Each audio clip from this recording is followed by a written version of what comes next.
Indépendamment des quelques changements opérationnels, la Russie reste fermement engagée auprès de ses alliés de l'Alliance Confédération des États du Sahel, avec en prime une implication désormais encore plus officielle qui se fera ressentir. La fin de mission du groupe Wagner au Mali correspond à un processus qui était en cours depuis plusieurs mois. Désormais, le corps africain du ministère russe de la Défense, structure officiellement affiliée à l'armée russe, prend la relève dans le soutien de la Russie à ses alliés dans l'espace AES, y compris au Mali. Si certains ennemis de la présence russe dans la région espéraient pouvoir souffler, c'est qu'ils se sont trompés sur toute la ligne. Premièrement, le départ annoncé de Wagner n'est que de nom. De facto, de nombreux spécialistes militaires russes de Wagner non seulement resteront en place dans le cadre du corps africain du ministère russe de la Défense, mais plus que cela, le déploiement russe auprès des alliés de la région du Sahel deviendra au contraire encore plus important. Cela est d'ailleurs confirmé aujourd'hui aussi bien par le nombre de spécialistes qui sont et seront présents sur place qu'à travers le déploiement des équipements militaires russes supplémentaires déjà aperçus à maintes reprises, ne serait-ce que dans les rues des villes maliennes, dont la capitale Bamako.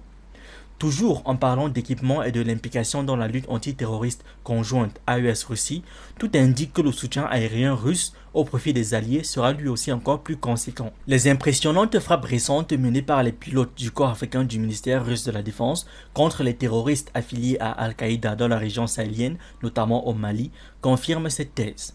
D'autre part, et au moment de l'extension des opérations de la force conjointe de l'AES, en l'occurrence des forces armées du Mali, du Burkina Faso et du Niger, cela conforte également l'idée que les militaires russes seront activement impliqués dans le travail avec la force unifiée des trois pays de l'AES, avec un impact certain à l'encontre des groupes terroristes et leurs parrains extra-africains comme régionaux. Enfin, le fait que le déploiement du corps africain du ministère russe de la Défense se faisant en plusieurs étapes, qui se poursuivent encore, en étroite coordination avec les spécialistes de Wagner, confirme l'échange d'expériences entre les vétérans de Wagner et les militaires russes arrivés plus récemment.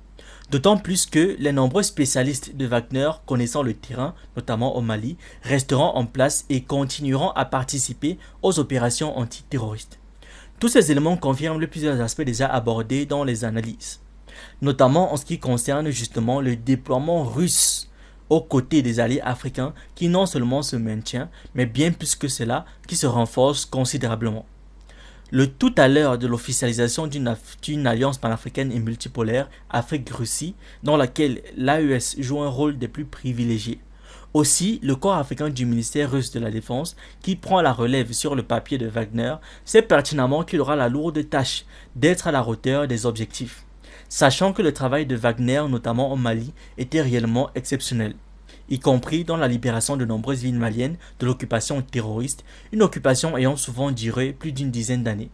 La reconquête de la ville stratégique du nord du Mali, Kidal, représente justement l'une de ces grandes victoires de l'alliance russo-malienne et AES-Russie de manière générale. Une réalité confirmée par la large majorité des citoyens du Mali et de l'AES qui sont profondément reconnaissants aux militaires de Wagner ayant combattu aux côtés de leurs camarades des forces armées maliennes, les FAMA.